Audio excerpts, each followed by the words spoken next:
Chapter first की exercise 1.3 को start करेंगे। इससे पहले हमने एक्सरसाइज 1.2 और 1.1 को कंप्लीट किया। अब अपन स्टार्ट करते हैं एक्सरसाइज 1.3। एक्सरसाइज 1.3 का क्वेश्चन फर्स्ट है कि सिद्ध कीजिए कि √5 एक अपरिमेय संख्या है। √5 एक अपरिमेय संख्या है। देखिए इसको स्टार्ट करते हैं कि √5 एक अपरिमेय संख्या है, तो हम इसका उल्टा मान के चलेंगे। उल्टा मीन्स हम मानने होंगे कि √5 क्या है, एक परिमेय संख्या है। √5 हम मानेंगे परिमेय संख्या है, तो हम इसके विपरीत यह मान लेते हैं कि √5 एक क्या है, परिमेय संख्या है। अब परिमेय संख्या को किस रूप में लिखते हैं हम? P/Q के रूप में। परिमेय संख्या को P/Q के रूप में लिखते हैं, तो हम √5 बराबर P/Q, √5 इक्वल टू P/Q। अब जहाँ Q नॉट इक्वल टू 0 होता है। ठीक है बच्चों, तो हमने इसको परिमेय संख्या के रूप में माना। परिमेय संख्या को P/Q के रूप में लिखते हैं, तो हमने इसको √5 को P/Q के बराबर रख दिया। जहाँ P व Q क्या है, सहभाज्य। जहाँ P और Q क्या है, सहभाज्य। यहाँ सहभाज्य का मतलब होता है कि जो इसका HCF है, इसका P और Q का, वो कितना होना चाहिए, 1 होना चाहिए। कितना होना चाहिए, 1 होना चाहिए। ठीक है, ये हमने लिख दिया। P व Q क्या है, एक सहभाज्य है। सहभाज्य का मतलब जिसका HCF जो होना चाहिए P व Q का कितना होना चाहिए, 1 होना चाहिए।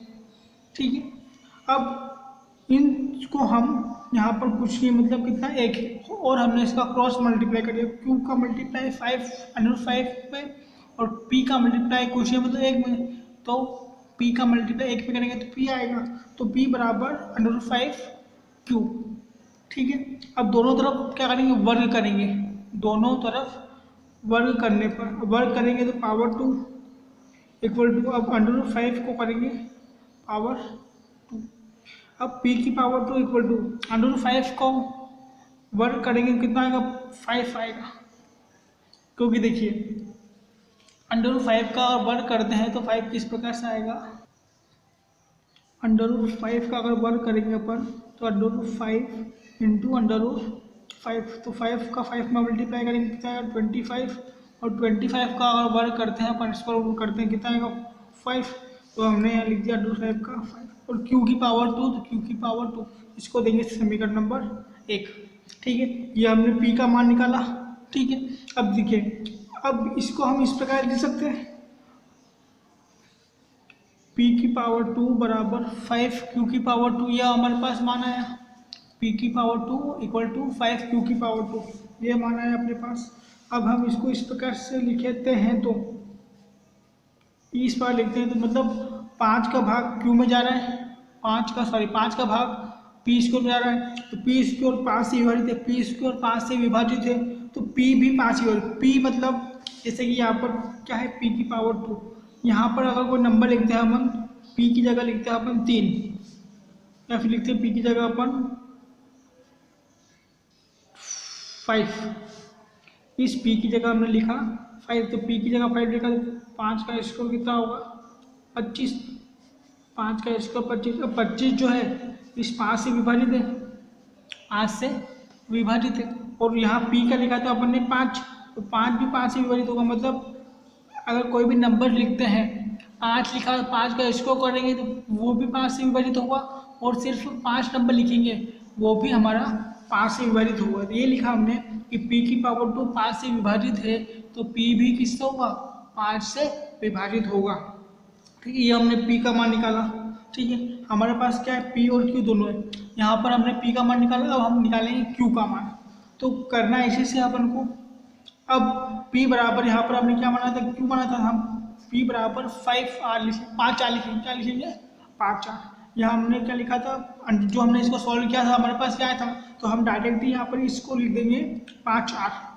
ठीक है, अब दोनों तरफ वर्ग करेंगे, दोनों तरफ वर्ग करा तो वर्ग करने पर P की पावर 2 बराबर 5R की पावर 2, तो 25 R की पावर 2। अब यहाँ से P का मान कितना था अपने पास, 5 Q की पावर 2, तो P स्क्वायर का मान रखने पर यहाँ पर हम यहाँ से मान रख देंगे कितना था, P स्क्वायर का मान 5Q इक्वल टू 25R। अब Q इक्वल टू क्या आएगा, 5 बटे में चला जाएगा, 5 एकम 5 और 55 25, तो कितना है क्यू स्क्वायर बराबर 5r स्क्वायर, क्यू स्क्वायर बराबर 5r। हमारे पास पी स्क्वायर का मान भी आ गया, क्यू स्क्वायर का मान भी आ गया। देखिए जिस प्रकार से पी स्क्वायर 5 से विभाजित था उसी प्रकार पी भी 5 से विभाजित था, तो इसी प्रकार यहाँ भी ये लिखेंगे क्यू स्क्वायर 5 से विभाजित है तो क्यू भी किससे होगा 5 से विभाजित होगा। अब पी व क्यू दोनों का मान कितना आया 5 आया, दोनों ही 5 से विभाजित है। अब दोनों 5 से विभाजित है, इसका मतलब है कि पी और क्यू का जो एचसीएफ है दोनों का मान हमारा 5 से विभाजित हो रहा है ये, तो इसका मतलब है दोनों का पी और क्यू का जो एचसीएफ है वो कितना है 5 है, दोनों का एचसीएफ कितना है 5 है। लेकिन हमने क्या माना था, हमारे हिसाब से आना चाहिए कितना 1, हमने शुरू में लिखा था हमारे हिसाब से कितना आना चाहिए 1 आना चाहिए, मतलब जो हमने माना था परिमेय संख्या वो क्या था गलत माना था। परिमेय संख्या होता तो कितना आता 1 आता एचसीएफ, लेकिन हमारे पास कितना आया 5 आया, मतलब ये परिमेय संख्या नहीं है। तो इसलिए पी व क्यू दोनों 5 से विभाजित हैं, क्योंकि एचसीएफ क्या है पी नॉट इक्वल टू 1 मतलब 1 नहीं आया है, इसलिए हमारा जो उदाहरण हमने जो माना था वो क्या है विरोध है, गलत है। अतः √5 एक अपरिमेय संख्या ही है। ठीक है, अगर 1 आया यहाँ पर एचसीएफ 5 की जगह 1 आता तो ये जो हमने माना था परिमेय संख्या सही ही होता, लेकिन यहाँ पर 1 नहीं आया, यहाँ कितना आया 5 आया, 5 आया मतलब हमने जो माना था परिमेय संख्या वो गलत है। तो सही क्या है, सही है √5 एक अपरिमेय संख्या है। ठीक है, अब हम आते हैं क्वेश्चन नंबर 2 पे। क्वेश्चन नंबर 2 से पहले हम देखते हैं इसी टाइप्स के कुछ एग्जाम्पल्स। जैसे एग्जाम्पल नंबर प्रमेय 1.4 की है, √2 एक अपरिमेय संख्या है, √2 एक अपरिमेय संख्या, ये हम सॉल्व करते हैं। अब इसको सॉल्व करते हैं, अब हम हल करेंगे कि हमें सिद्ध करना है कि √2 एक अपरिमेय संख्या है, तो हम लिखते हैं हम इसके विपरीत मानेंगे।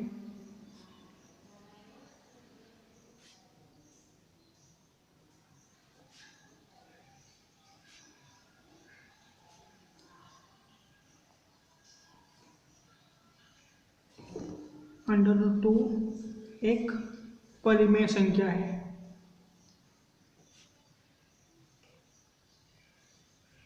√2 एक परिमेय संख्या है। तो परिमेय संख्या को हम किस रूप में लिखते हैं P/Q के रूप में, ये हमने लिख दिया P/Q के रूप में, जहाँ Q नॉट इक्वल टू 0। अब P और Q क्या होना चाहिए, चूंकि P व Q क्या है सहअभाज्य। अब सहअभाज्य का मतलब कि इसका जो एचसीएफ है किसका P और Q का कितना आना चाहिए 1 आना चाहिए, एचसीएफ कितना आना चाहिए 1 आना चाहिए। अब हम इसको क्रॉस मल्टीप्लाई करें, इसका मल्टीप्लाई इधर इसका मल्टीप्लाई इधर, तो कितना आएगा P = √2Q, इसका हमने क्रॉस मल्टीप्लाई कर लिया। अब दोनों तरफ वर्ग करने पर, दोनों ओर वर्ग करने पर, ठीक है, यहाँ कर देंगे P⁻2 और √2Q और पूरे की पावर 2। अब P⁻2 और √2 करेंगे कितना आएगा 2, Q⁻2, इसको देंगे इक्वेशन नंबर 1। अब देखिए P2 की P⁻2 2 से विभाजित है,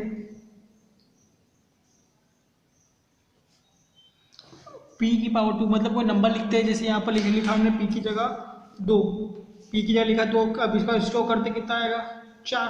अगर 4 2 से विभाजित है तो जो हमने P की जगह 2 लिखा था वो भी तो 2 से विभाजित होगा, तो वही लिखेंगे यहाँ पे, इसलिए P भी 2 से विभाजित होगा। ठीक है बच्चों, अब हमने P का मान निकाले, अब हम लिखेंगे Q का मान। तो अब इसकी जगह लिख देंगे अपन P = 2R, P = Q था हमने मान लिया R, दोनों तरफ वर्ग करेंगे,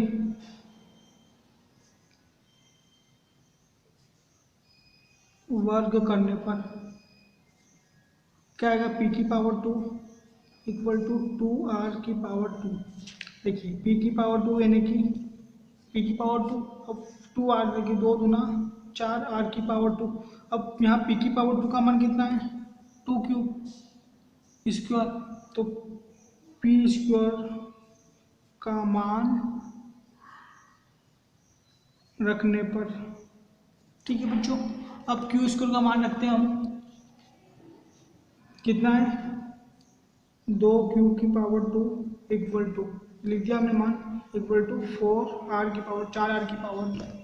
तो q⁴ इक्वल टू कितना आया 4/2 और r की पावर 2, मतलब ये 2 जो है ये अपन बटे में लिखे हैं, 2 एकम 2, 2 दूना 4। तो q⁴ बराबर कितना आया 2r की पावर 2। जिस प्रकार से p स्क्वायर 2 से विभाजित था और p भी 2 से विभाजित था, इसी प्रकार q स्क्वायर भी 2 से विभाजित होगा और q भी 2 से विभाजित होगा। चूंकि q⁴ 2 से विभाजित है इसलिए q भी 2 से विभाजित होगी। देखिए 2 से विभाजित होगी। अब यहाँ पर p व q दोनों में कितना आया 2 आया, यहाँ पे भी और यहाँ पे भी, जिसका 2 से विभाजित होगी। लेकिन आना कितना था 1, मतलब p व q का HCF कितना आया 2 आया, लेकिन हमारे पास कितना आना था 1 आना था। मतलब हमने क्या माना था परिमेय संख्या, इसलिए 1 आना था। लेकिन वास्तव में क्या है ये परिमेय संख्या नहीं है, ये वास्तव में अपरिमेय संख्या है। अब क्या लिखेंगे p व q दोनों 2 से विभाजित है, 2 से विभाजित है। अतः HCF p q not equal to 1 नहीं आया।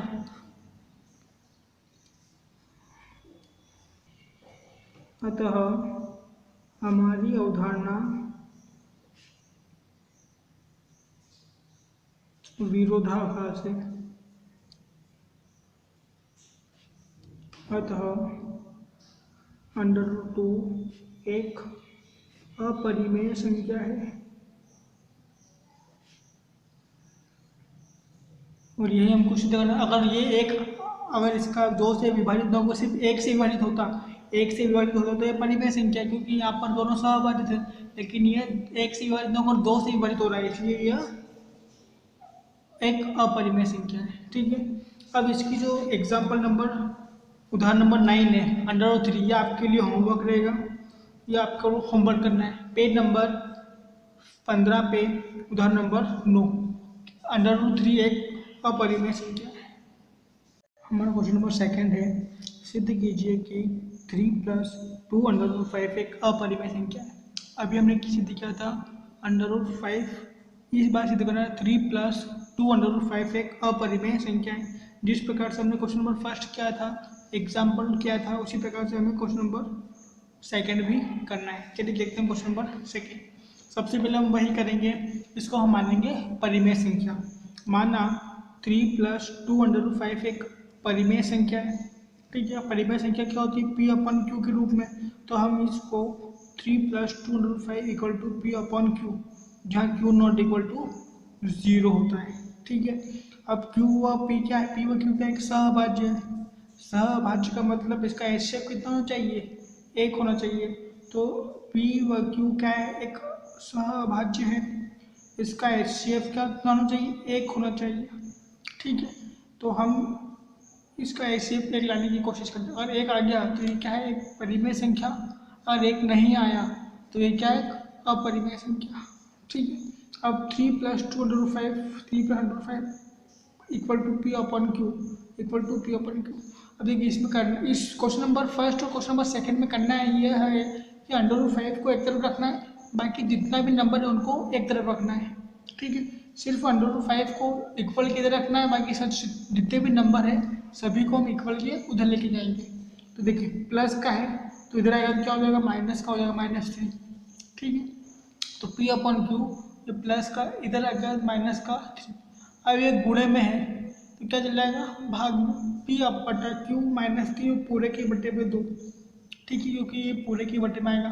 अब ये क्या एक परिमेय संख्या है, p/q एक परिमेय संख्या है -3, यहाँ क्वेश्चन मतलब 1 है, ये भी क्या एक परिमेय संख्या है। देखिए किसी भी परिमेय संख्या में से परिमेय संख्या घटाएंगे तो आंसर एक परिमेय संख्या आता है। किसी परिमेय संख्या प्लस परिमेय संख्या को जोड़ते हैं तो भी आंसर परिमेय संख्या आता है।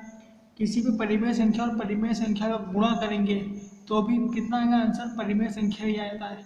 और वही भाग करने पर भी, दो परिमेय संख्याओं को भाग करने पर भी एक परिमेय संख्या ही आता है। ठीक है, तो देखिए क्या है अपने पास, ये गुणे में था तो हमने कहा ले क्या बट्टे में रख दिया। अब ये क्या है √5 बचा इधर, और ये क्या है देखिए ये p/q-3 पूरे के बट्टे में थी, मतलब ये पूरा क्या हो गया एक बट्टे के रूप में है। ठीक है, बट्टे के रूप में ये मतलब ये क्या है एक परिमेय संख्या है। और ये बराबर किधर क्या है अपरिमेय संख्या। कभी भी परिमेय संख्या और अपरिमेय संख्या बराबर नहीं हो सकती। अपरिमेय संख्या और परिमेय संख्या कभी भी बराबर नहीं हो सकती। अतः p/q-3/2 एक परिमेय संख्या है। वह हम जानते हैं कि √5 एक अपरिमेय संख्या। √5 अपरिमेय संख्या कैसे है, हमने क्वेश्चन नंबर फर्स्ट में भी सिद्ध किया है कि √5 एक अपरिमेय संख्या है। अतः हम जानते हैं कि √5 एक अपरिमेय संख्या है। ठीक है, अपरिमेय संख्या है अर्थात दोनों बराबर नहीं है, दोनों बराबर नहीं है। अतः हमने क्या माना था, हमारे अवधारणा क्या है विरोधाभासी, मतलब गलत है। अतः 3 + 2 √5 एक अपरिमेय संख्या है। ठीक है बच्चों, ये question number second. Question number second के बाद इसी टाइप का एक एग्जाम्पल आपका उदाहरण नंबर 10 है। बुक में बुक में पेज नंबर 16 पे उदाहरण है कि 5 - √3 एक अपरिमेय संख्या है, ये आपको सिद्ध करना है। ठीक है, ये आपको मैं सॉल्व करके दिखाता हूँ। उदाहरण नंबर 10 है कि 5 - √3 एक अपरिमेय संख्या है। ठीक है, तो हम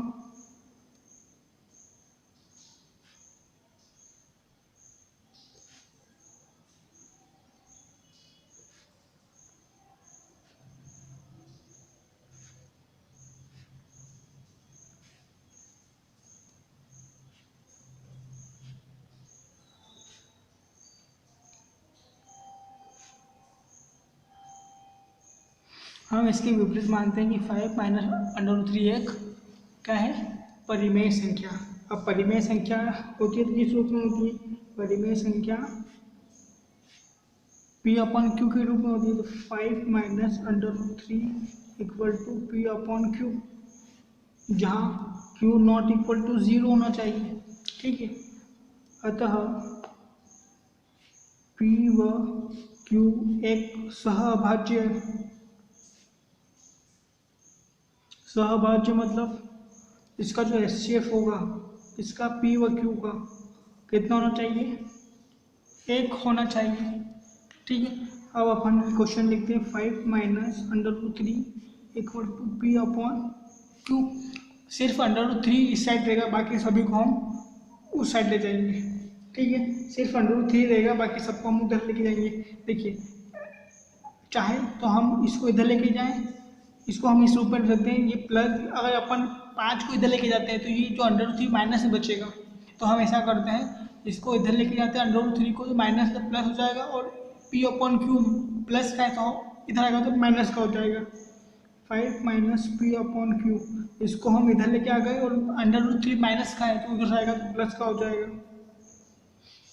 ठीक है, ये अभी मैंने आपको बताया कि किसी p/q परिमेय संख्या है, और यहाँ क्वेश्चन मतलब ये भी क्या है एक परिमेय संख्या है। ये एक पूरी परिमेय संख्या, और ये क्या है एक अपरिमेय संख्या है।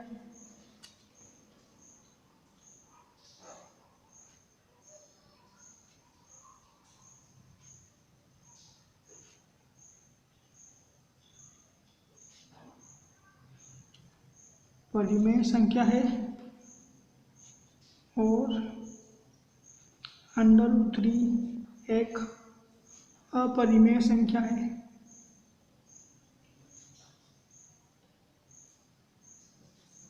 मतलब दोनों परिमेय और अपरिमेय बराबर नहीं होंगे।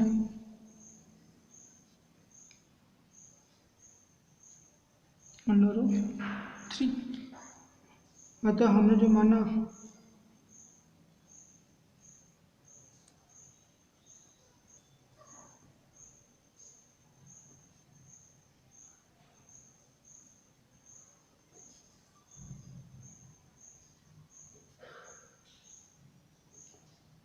अतः हमने जो माना था कि ये परिमेय संख्या है, ये क्या विरोध कर रही है इसका, तो मतलब 5 माइनस अंडर रूट 3 एक अपरिमेय संख्या है।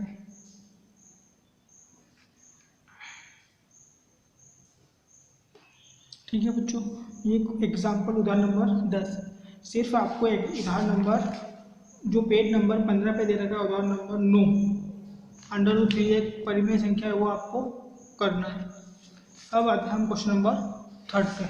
हमारा क्वेश्चन नंबर 3 है कि सिद्ध कीजिए कि संख्याएं 1/√2, 7, √5 या 6 + √5। देखिए 6 + √5 जो है वो जो हमने क्वेश्चन नंबर 2 किया था, और अभी हमने जो उदाहरण नंबर 10 किया, सेम उसी प्रकार से है। ये आपके लिए होमवर्क रहेगा। अब अपन जो बच्चे क्वेश्चन उसको करते हैं जिस प्रकार हमने क्वेश्चन नंबर 1, 2 और इसके जो एग्जाम्पल किए उसी प्रकार से हम इस क्वेश्चन को भी सॉल्व करते हैं। 1/√2, देखिए 1/√2। सबसे पहले हम इसको क्या करते हैं, एक परिमेय संख्या के रूप में मानते हैं।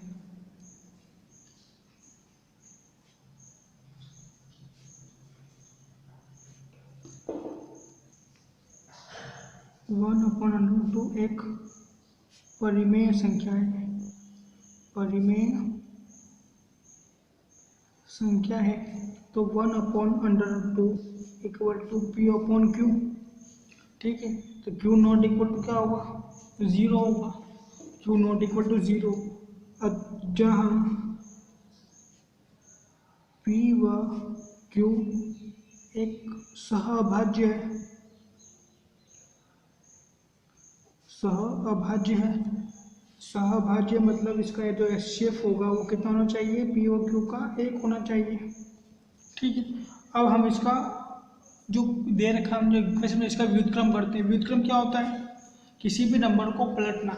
जैसे कि व्युत्क्रम मतलब 1/2 है, तो इसको कर देंगे 2/1। 7/3 है, तो इसको कर देंगे 3/7। मतलब जो हर में है वो अंश में चला जाएगा, और जो अंश है वो हर में चला जाएगा, तो इसको बोलते हैं हम व्युत्क्रम।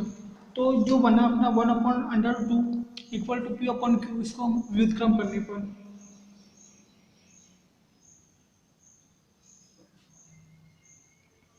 व्युत्क्रम करने पर, तो देखिए √2 हो जाएगा, इसको इक्वल टू P/Q है, तो Q/P हो जाएगा, Q/P।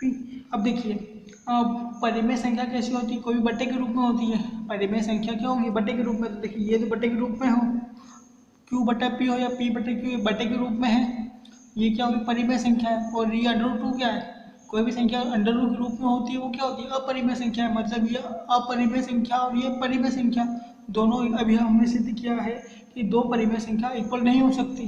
जैसे हमने क्वेश्चन नंबर 3 और एग्जाम्पल में क्या, दो परिमेय और अपरिमेय संख्या बराबर नहीं हो सकती, तो ये दोनों क्या बराबर नहीं होगी। अतः √2 नॉट इक्वल Q/P। ठीक है, ये दोनों इक्वल नहीं होगी। अर्थात हमने जो माना था वो क्या है, गलत है।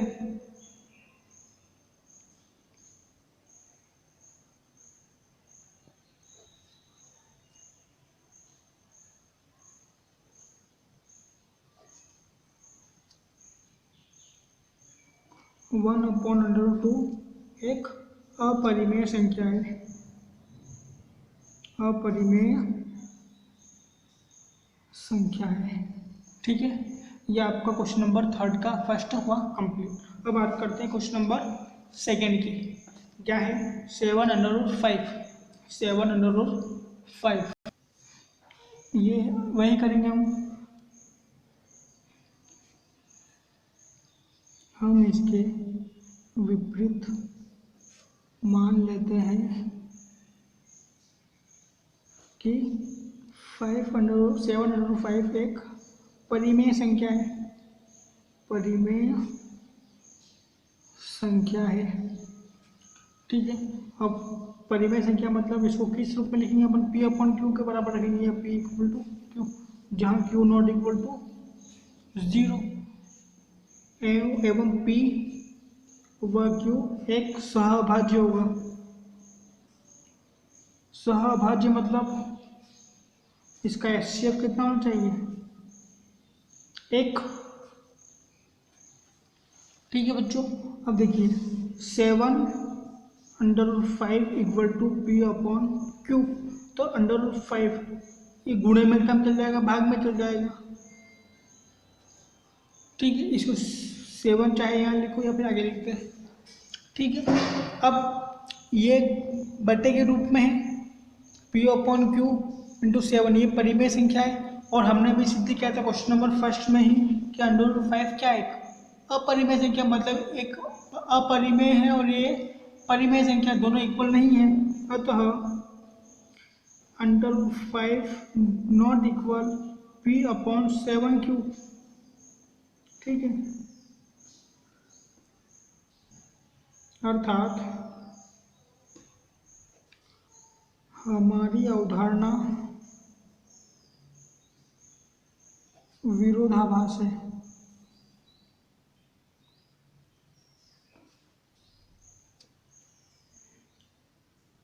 √5 एक अपरिमेय संख्या है।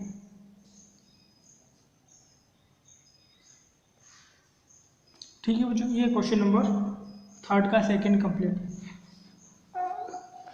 अब इसके साथ हमारे क्वेश्चन एक्सरसाइज 1.3 भी कंप्लीट हुई। इसमें इसका थर्ड क्वेश्चन है वो आपके लिए होमवर्क रहेगा।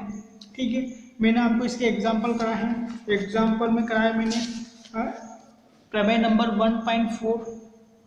ठीक है, उदाहरण नंबर 3 जो है वो आपके, सॉरी उदाहरण नंबर 9 जो है वो आपके लिए होमवर्क है। उदाहरण 9, 11। ठीक है, ये उदाहरण के 2 क्वेश्चन आपके लिए होमवर्क है। और क्वेश्चन नंबर 1.3 और क्वेश्चन नंबर थर्ड भी आपके लिए होमवर्क है। क्वेश्चन नंबर 3 क्वेश्चन आपके लिए होमवर्क है। अब हम अगले वीडियो में अपने एक्सरसाइज 1.4 को स्टार्ट करेंगे। तो थैंक यू बच्चों, अब मिलते हैं अपने अगले वीडियो में 1.4 के साथ। Thank you.